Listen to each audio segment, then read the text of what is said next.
안녕하세요. 책 읽어주는 에젤 강미경입니다. 서울 모래내 축복받는 교회 박은원 목사님은 기도하니까 너무 행복하다고 고백하시는데요. 기도 안 하던 목사가 왜 하루에 5시간씩 목숨을 걸고 기도하게 되었는지 그 드라마 같은 이야기 전해드립니다. 나는 20년 동안 해오던 목회를 그만두고 공인중개사 자격증을 따서 경기도 화성에서 부동산 사무실을 열었다. 그러던 2010년 3월 어느 날 부동산 사무실에서 끄덕끄덕 졸고 있는데 누군가 들어오는 인기척이 느껴졌다. 깨어보니 소파에 키가 크고 까만 양복을 차려입은 아주 잘생긴 젊은 남자가 앉아있었다. 그는 야릇한 미소를 지으며 나를 지그시 바라보았다. 나는 깜짝 놀라 일어나서 어이쿠, 손님이 오신 줄도 모르고 제가 잠깐 졸았습니다. 죄송합니다 하며 손을 내밀어 악수를 청하는 순간 그 남자가 깜쪽같이 사라져버렸다. 순간 소름이 끼치면서 이런 직감이 들었다.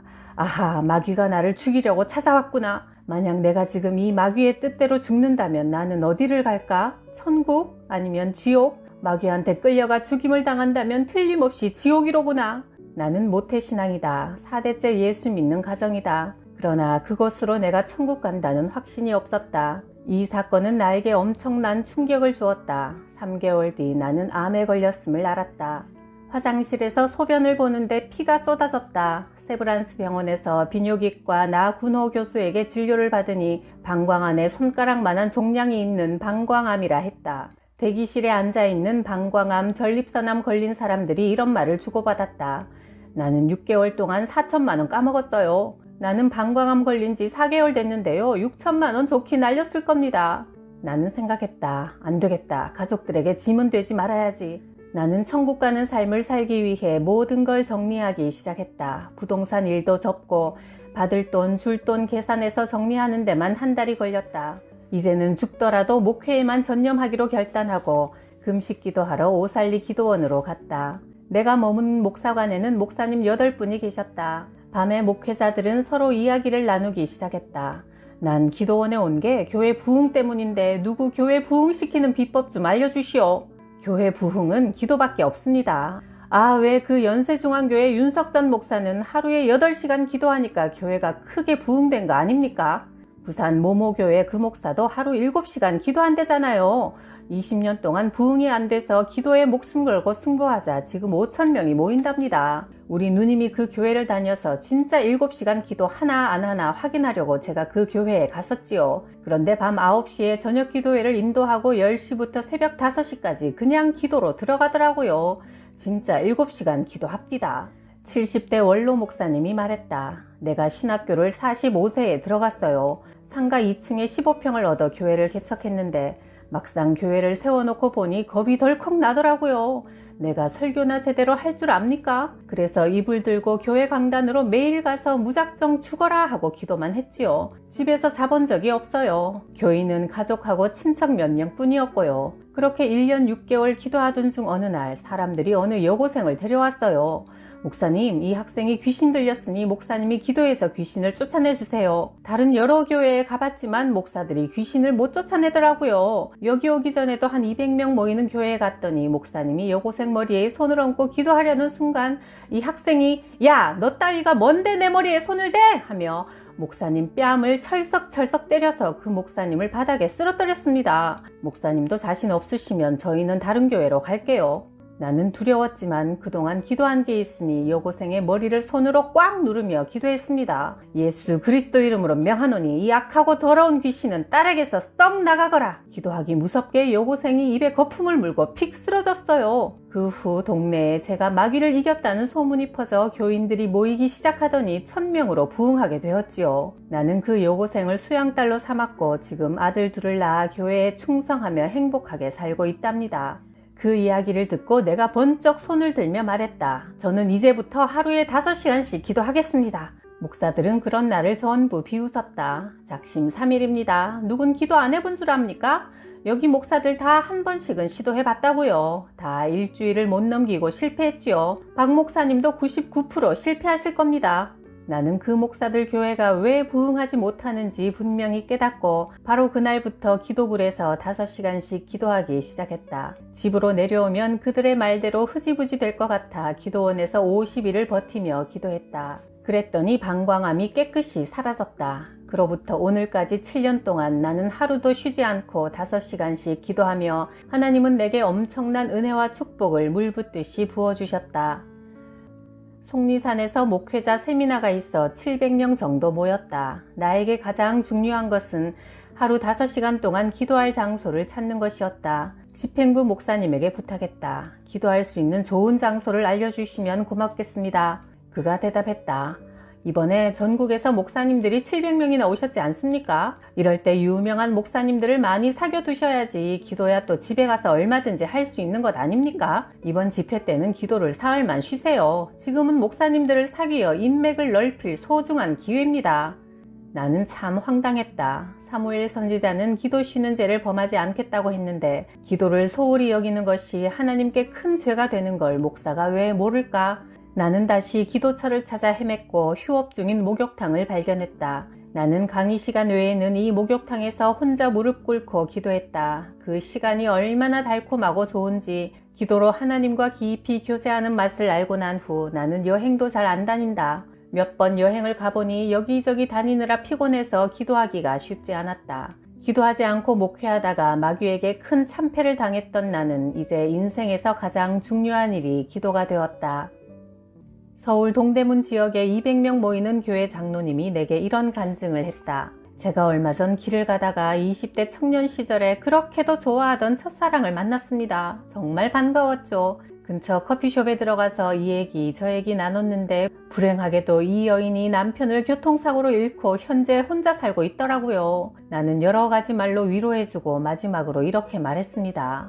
우리 이렇게 오랜만에 만나니 정말 반갑습니다. 그런데 앞으로는 안 만났으면 합니다. 우리가 자주 만나다 보면 내 마음을 다스릴 자신이 없습니다. 나는 교회 장로로 천국 가려고 노력하는 사람입니다. 너그러이 이해해 주시고 행복하게 사시기 바랍니다. 예수님이 말씀하셨다. 마귀는 믿는 자까지도 지옥으로 끌고 가려고 발악하니 시험에 들지 않도록 늘 깨어 기도하라. 서울 신촌 지역에 300명 모이는 교회에 장로님이 6분 계셨다. 그중 사업하는 부자 장로님이 커피숍 아가씨와 정분이 나서 살림까지 차렸다. 교인들이 이 사실을 알고 장로님에게 두 사람의 부적절한 관계를 청산하고 회개하여 돌아오기를 누차 설득했으나 허사가 되고 말았다. 교회에서는 할 수 없이 이 장로님을 출교시키기로 의결했는데 이 출교 통고를 받고도 장로는 나를 내쫓는다고? 교회가 여기밖에 없는 줄 알아?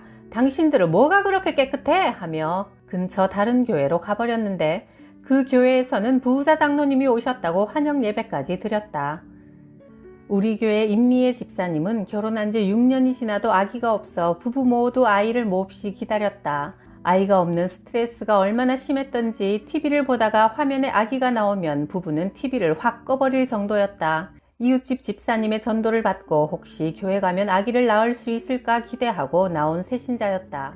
나는 예배 후에 이 부부에게 특별히 늘 안수기도를 따로 해주었다. 그리고 얼마 후 임자매가 임신했다는 소식을 듣고 교인들이 모두 함께 기뻐했다. 그런데 산달이 되자 병원에서는 아기를 낳을 수 없다고 했다. 산모가 임신 후 몸이 너무 뚱뚱해져 임신 중독증이 생겨서 제왕절개 수술도 안 되고 자연분만도 위험하다고 했다. 그 집을 방문하니 부부가 서로 손을 붙잡고 울고 있었다. 나는 간절히 안수기도를 해주며 하나님이 우리의 기도를 들어주셔서 무사히 아기를 낳을 겁니다 선포했다. 며칠 후 임미애 자매에게서 전화가 왔다. 목사님, 저 아들 낳았어요. 목사님이 기도해주고 가신 그때부터 자꾸 화장실을 가고 싶은 거예요. 소변이 한없이 나오는데 그때마다 내 몸에 살이 쭉쭉 빠져나가더라고요. 밤새 화장실을 10대 번씩 갈 때마다 살이 쑥쑥 빠져서 간호사들이 절 보고 깜짝 놀래요. 이 정도면 수술할 수 있다고 하여 우리 아들이 무사히 태어났어요. 모든 게 목사님 기도 덕분입니다. 목사님 감사해요. 기도는 기적을 일으킨다. 기도 안 하면서 교회만 다니는 사람, 기도 안 하면서 예수 믿는다는 사람, 기도를 시작해 보시길 바란다. 우리 교회에서 쓰던 탁구대를 팔려고 기독 정보넷에 광고를 냈더니 40대 남자가 교회로 찾아왔다. 저는 도봉구에 있는 모모교회 목사입니다. 제가 부흥 목사라 제가 한번 설교하면 교인들 다 쓰러집니다. 언제 저를 불러서 부흥회 한번 하시죠. 교회 부흥하는 데는 부흥회가 최고입니다. 다음날 나는 새벽 기도를 인도하려고 4시 30분에 집을 나섰다. 우리 동네는 모래내 텍사스로 유명한 곳이다. 여자들이 술 따라주는 술집들이 옛날에는 200곳이 넘었지만 지금은 많이 줄어 30여 곳이 운영 중이다. 우리 집에서 교회까지 걸어서 5분 거리인데 그 텍사스 골목을 지나가야 한다. 가끔은 새벽 기도 갈 때 처음 온 색시들이 놀다 가세요, 한잔하세요 하고 붙들면 고참 색시들이 교회 목사님이야 얘기한다. 내가 술집마다 다니며 전도를 많이 했기 때문이다. 그날도 새벽 기도를 인도하러 그 술집 골목을 지나 교회로 가고 있는데 한 술집에서 웬 남자가 툭 튀어나왔다. 얼마나 술을 많이 먹었는지 얼굴이 새빨갛게 물들어 있었다. 나는 그 얼굴을 보고 깜짝 놀랐다. 그는 어제 낮에 우리 교회에 와서 탁구대를 사간 그 부흥 목사였다. 그 사람도 나를 유심히 보다가 화들짝 놀라더니 자기가 나왔던 그 술집으로 후다닥 다시 들어가 버렸다. 어제 탁구대 사러 왔다가 여기에 텍사스가 있는 걸 알고는 밤늦게 술을 먹으러 온 모양이었다. 나는 새벽 기도회 때 간절히 기도했다. 하나님, 그 목사가 스스로 깊이 깨닫고 다시는 같은 죄를 반복하지 않도록 도와주옵소서. 그의 영혼이 지옥 가지 않도록 천국으로 인도해 주옵소서. 영하 13도의 어느 추운 겨울날 전도하러 다니다가 빌라 2층 현관문을 두드렸다. 한 할머니가 머리에 이불을 뒤집어 쓰고 나왔다. 아니, 할머니 어디 아프세요? 보일러가 고장나서 집이 몹시 추워요. 집안에 어린아이 둘도 이불을 뒤집어 쓰고 있었다. 나는 할머니에게 말을 건넸다. 교회 다니세요? 성당 나간 지 2달 됐어요. 그전에는 불교를 믿었는데 불교나 천주교나 똑같네요. 뭐가 똑같아요? 염주 돌리는 거랑 묵주 돌리는 거랑 똑같고 불교는 불경을 외우는데 천주교는 기도문 교리를 달달 외우니 너무 똑같아요. 나는 예수님이 우리를 천국에 보내시려고 십자가에서 우리 죄를 대신 지고 죽으신 후 부활하신 이야기를 전하고 기도해드렸다. 그런데 할머니, 보일러가 고장났으면 빨리 고쳐야지 왜 추위에 떨고만 계세요? 우리 아들이 출장을 가서 내일 모레나 올 텐데 집에 돈도 한 푼 없고 며느리는 이혼해서 어디 사는지 몰라요. 나는 문득 보일러를 고쳐보자고 생각했다. 나는 보일러에 손을 얹고 기도했다. 하나님 아버지, 하나님의 능력으로 고쳐주셔서 하나님의 살아계심을 이 할머니와 아이들이 보고 하나님을 믿게 하옵소서. 예수 그리스도 이름으로 명하노니 보일러는 싱싱 돌아갈지어다. 기도한 후 다시 스위치를 눌렀더니 윙 소리를 내며 보일러가 힘차게 돌아가기 시작했다. 그러자 할머니가 외쳤다. 야, 보일러가 돌아간다. 내가 수십 번이나 꺼보고 켜보고 해봤지만 안 됐는데 목사님 최고입니다. 나 이번 일요일 날부터 목사님 교회 나갈게요. 그 후 할머니는 두 손자와 함께 주일에 예배드리고 새벽 기도회도 열심히 나오신다. 얼마 전 우리 교회 앞에서 커피를 나눠주며 전도하는데 중년 신사가 다가왔다. 커피 한 잔 주세요. 네, 교회는 나가십니까? 아, 그럼요. 구리시에 있는 모모 교회 장로입니다. 목사님이세요? 네. 목사님이 직접 전도하시는 건 처음 봅니다. 대부분 목사님들은 교인들에게만 전도하라고 하지 직접 전도 안 하거든요. 장로님은 인생의 목적을 어디에 두고 사십니까? 저는 사업을 하고 있는데 하나님한테 복을 많이 받아서 사업이 잘 됐으면 하는 바람이지요. 돈만 벌다가는 천국 못 가고 지옥 갈지도 모르는데 아직도 세상의 목적을 두십니까? 네? 그게 무슨 말씀이세요? 천국을 못 가다니요. 제가 장로인데 천국은 이미 따놓은 당상 아닙니까? 집사들도 다 가는 천국을 제가 못 가다니요. 장로님, 예수님이 말씀하시기를 사람이 성령으로 거듭나야 하나님 나라에 갈 수 있다고 하셨는데 천국 가기가 쉽다고 생각하십니까? 목사님, 교회만 다니면 다 천국 가는 거 아닙니까? 제가 이래봬도 우리 교회에서는 1등 신자로 통합니다. 지금까지 주일 성수 한 번도 안 빼먹었고요. 11조도 충실히 내고 새벽 기도도 철저히 지킵니다. 네, 대단하시군요. 그런데요, 바리새인들도 안식일 거룩히 지키고 11조 잘 내고 일주일에 2번씩 금식 기도도 했는데 예수님이 책망하셨거든요. 예수 믿는다는 것은 예수님이 시키시는 대로 행하는 겁니다. 예수님은 네 마음을 다하고 뜻을 다하고 힘을 다하여 하나님을 사랑하고 내 이웃을 네 몸처럼 사랑하라고 하셨지요. 장로님, 이스라엘 백성이 홍해를 건널 때 200만 명이 건너갔습니다. 그런데 그중 요단강을 건너 가나안 땅에 들어간 사람은 몇 명인 줄 아십니까? 여호수아와 갈렙 둘뿐 아닌가요? 그럼 천국 가기가 요단강 건너가는 것처럼 어렵다는 말인가요? 네, 맞습니다. 그래서 예수님도 청함을 받은 사람은 많지만 택함 받은 사람은 적다고 하셨고요. 나더러 주여 주여 한다고 다 천국 가는 게 아니라 하나님의 뜻대로 살아야 한다고 하셨지요. 그 장로는 화가 났는지 밖으로 휙 나가버렸다. 내가 하루에 5시간씩 기도하게 된 것은 큰 사건이 있었기 때문이다. 나는 원래 안산에서 목회했다. 교회가 부흥되어 빨간 벽돌로 2층으로 아담하게 건물을 지어 재미나게 목회하고 있었다. 어느 날 새로운 청년이 상담을 요청했다. 제가 홀어머니와 함께 사는데 직장이 없습니다. 이곳은 고등학교가 멀고 버스도 자주 오지 않아 학생들이 등교하기 쉽지 않으니 봉고차를 중고로 하나 사주시면 학생들을 학교에 통학시켜주고 교통비를 받아 두 식구가 살 수 있을 것 같습니다. 그리고 주일날은 그 봉고차로 먼 곳에 사는 교인들을 교회로 모시고 오겠습니다. 나는 다음 주일 재직회를 소집했다. 제가 먼저 50만 원 내겠으니 성의껏 중고 봉고차 헌금을 해주시면 감사하겠습니다. 600만 원이 모여 중고차를 사서 그 청년에게 인계했다. 그런데 2주 후 그가 보험도 들지 않고 술을 먹고 운전하다가 사람을 치고 뺑소니를 치다 경찰에 붙잡혔다. 나는 급히 병원을 찾아가 피해자를 만나보았다. 입원실에 있던 환자들이 나를 보고 말했다. 아이고 어쩌다 그래 다 죽어가는 송장을 치셨어요. 안 그래도 오늘 내일 하며 죽을 사람을 치었으니 이 일을 어찌할꼬. 피해자는 위암 사기 판정을 받은 80대 노인이었다. 다행히 큰 상처는 아니고 뒷머리가 찢어져 내 바늘을 꿰맸다. 그런데 그 노인이 사고 난 후 15일 만에 사망하자 가족들이 교회가 책임을 지라며 협박 공갈을 시작했다. 의사의 진단서는 피해자가 위암으로 죽었다고 할 수 있지만 교통사고도 사망과 관련이 있을 수 있다고 되어 있었다. 사고를 낸 청년은 3년 징역형을 받고 안양교도소에 복역했다.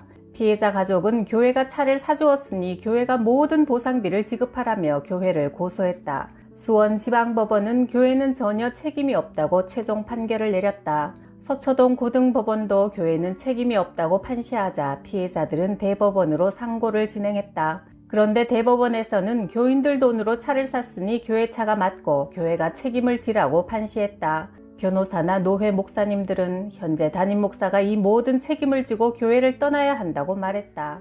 이 사건을 만든 책임이 내게 있기에 나는 사표를 내고 교회를 떠났다. 마귀에게 참패를 당한 나는 2번 다시 목회는 절대 안 할 것이다 다짐하며 교회를 떠났다. 마귀가 교회를 무너뜨리려고 그 청년을 통해 수작을 걸어온 것을 나는 영적으로 분별하지 못하고 충분히 기도하여 하나님께 물어서 결정하지 않고 인간적인 동정심만으로 가볍게 생각한 것이 큰 실수였다.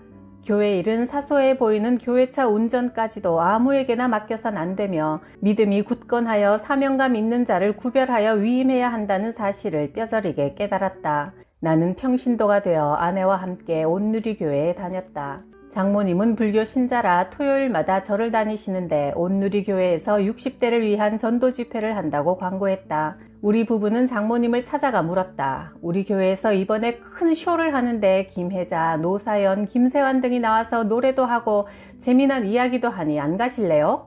아니 그렇게 좋은 쇼를 교회에서 공짜로 한다고? 나 혼자 가서 보긴 아까우니 친구 2명 데리고 가면 안 될까? 수십 명 데리고 오셔도 됩니다. 친구분들 이름이 뭐예요? 이름 적어서 교회에 제출해야 하거든요. 전도 집회는 사흘간 진행되었고 온누리교회에 다니는 연예인들이 총 출동하여 춤과 노래를 하며 흥미로운 쇼를 연출한 뒤 하영조 목사님이 왜 예수를 믿어야 하는지 말씀을 전해주셨다. 장모님이 예수를 믿겠다고 결단하셨다. 아내가 23년 동안 드려온 기도가 응답되었다며 기뻐하고 통곡했다. 장모님을 통해 처남 식구들과 장모님의 친구들까지 모두 18명이 예수를 믿겠다고 선언했다. 나는 주일마다 봉고차를 몰고 그 인원을 모두 태워 온누리교회로 달려갔다. 몇 달이 지난 그해 겨울 어느 주일 아침 일어나 보니 눈이 하얗게 쌓였고 바람도 세차게 불어댔다. 처갓집에 모인 새신자들이 이구동성으로 말했다. 이 눈 속을 가다 보면 사고 나요. 우리 오늘 여기서 예배 드립시다. 나는 그날 처갓집 거실에서 예배를 드렸고 설교는 내가 했다. 그렇게 얼떨결에 다시 목회가 시작되었다.